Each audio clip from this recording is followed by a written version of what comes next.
quando falamos da globalização, também é preciso termos em conta que isso, como o Tércio disse, não surgiu do nada. Há sempre uma elite, alguém que planeja determinadas tendências e impõe para o resto. E depois falamos que é globalização. Mas dentro dessa globalização a que a África está sendo sujeita, qual é o contributo da África aí? E, se calhar, o ponto também é esse. Nós não podemos contribuir para essa globalização, não é? Dessas ditas tendências de globalização, se nós não conhecermos, não olharmos para trás, não conhecermos o nosso passado, os nossos valores, e depois também tentar influenciar aí. Não tendo isso, vamos sempre ser mais consumistas do que produtores. Né? É preciso notar que a África não pode influenciar em nada, porque quem é que influencia? Para influenciar tem que ter poder para influenciar. Se tu não tens poder, não pode influenciar.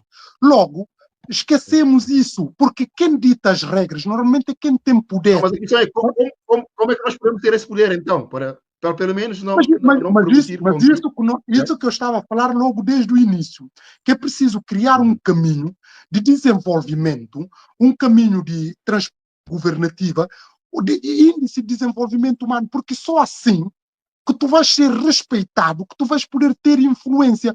Por que os europeus influenciam? É porque eles são ricos, têm mais capital, têm mais conhecimento, têm mais tudo, inovam. Quem tem isto? Repara só, eu tive há bem pouco tempo, um tempo atrás, na faculdade estava até a falar. Nós perguntamos assim, questão de beleza. Quem é que dita padrões de beleza? São grandes agências de moda internacionais. E onde é que essas agências de moda internacionais estão? Estão no Ocidente. Mas perguntam-me assim, o que é ser bonito? O que é ser bonito? Diz para ser bonito tem que ter cara simétrica. E quem é que tem cara simétrica normalmente? É um padrão de homem europeu, mas sobretudo norte do hemisfério norte.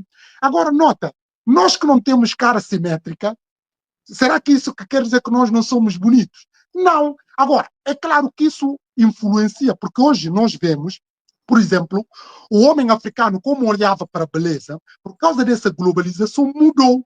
Porque hoje em dia, cada vez mais ser bonito é ser elegante, ser magrinho e por aí fora. Tanto homens como mulheres. Ainda falava com uma amiga minha, agora só para brincar, disse homem barrigudo, nem pensar, estás a perceber?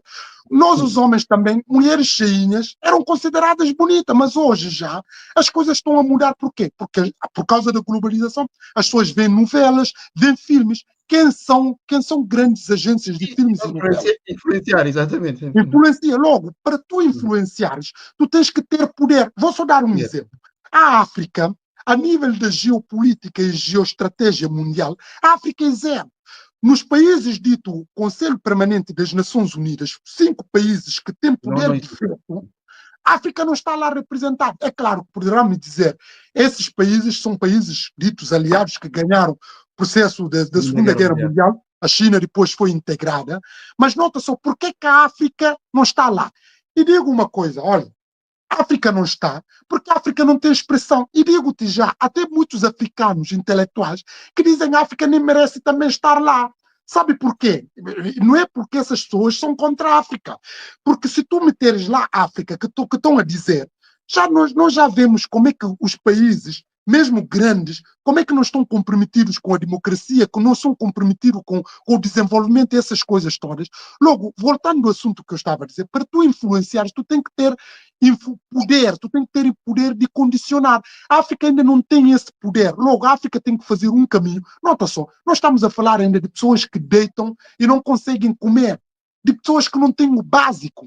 Quer dizer, como é que tu tens ainda uma situação tão urgente, ninguém vai te ver como modelo? Nota só, quando nós falamos, se lá, tu és uma pessoa extraordinária, se tu falares em qualquer contexto, a pessoa vai saber tu és de onde. Se tu dizes que tu és da Guiné, toda a tua capacidade, as pessoas vão começar a olhar-te de outra forma. Eu estou a falar da Guiné como outro país africano, mas nota, quando uma pessoa vem de uma grande nação, essa pessoa, por mais que não seja, é vista de outra forma. Por quê? Porque a pessoa é associado àquilo que é o seu contexto, àquilo que é o seu meio. E o africano, hoje em dia, o africano é mal visto.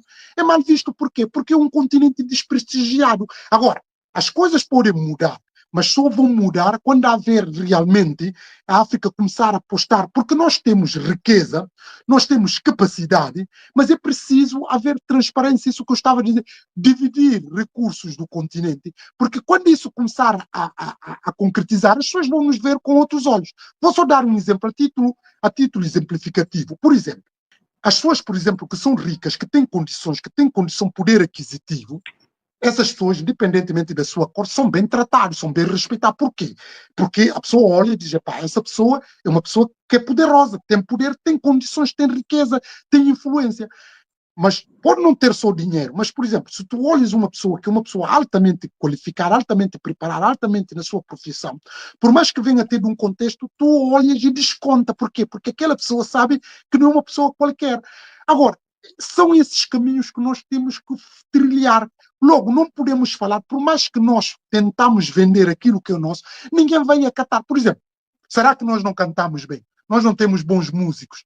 Mas música não vai passar em grandes rádios, em grandes destaques na arena internacional. Vai passar outros. Estás a ver? A nossa cultura não vai vender enquanto nós não afirmamos como pessoas que têm expressão.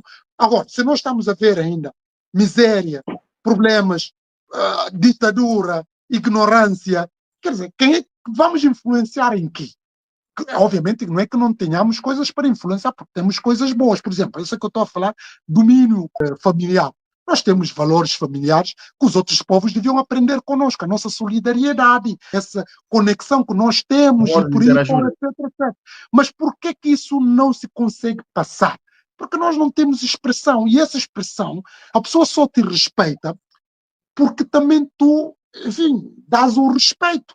A África ainda nós vemos imagem. Outra coisa que é preocupante que eu queria aqui destacar, a questão de fuga de intelectual em África. Fuga intelectual, não só intelectual, como a juventude. Ninguém quer ficar em África. Aqueles que são mão de obra para trabalhar na fase da procriação, não estão lá. Que puderem sair, saiam. Vão sair por quê?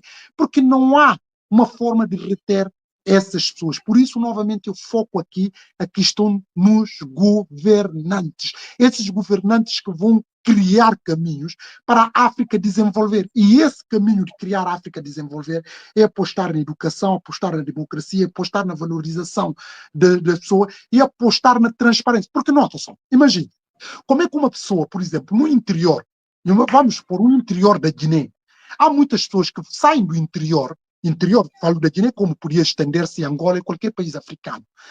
Há pessoas que são aplicadas, às vezes até conseguem, que são capacitadas, são pessoas inteligentes. Mas como é que essas pessoas podem haver uma elevação social se o sistema não funciona? Porque quem é que beneficia? Esse sistema que eu estou a dizer, que é um sistema perverso, é de cunhas, de facilitar de pessoas que já estão no extrato de poder e vão facilitando uns aos outros. Aquele que é pobre, que vem de um contexto desfavorecido, por mais que seja inteligente, por mais que seja aplicado, ele não vai conseguir entrar. Logo, não há um elevador social.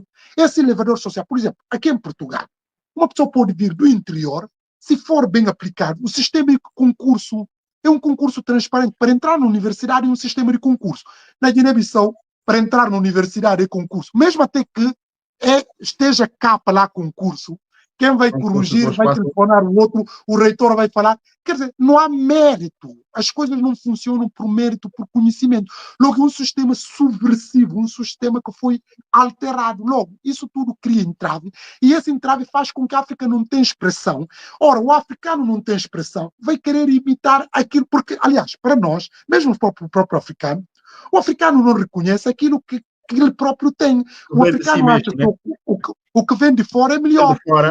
Pois, mas isso é por quê? É por causa dessas realidades todas que nós vemos, de não haver transparência, de haver corrupção, de haver má governação, de haver... Logo, não podemos falar aqui da ideia de influenciar, porque tu só influencia quando tu tens poder. E o africano ainda não tem poder, pelo menos por enquanto. Muito bem.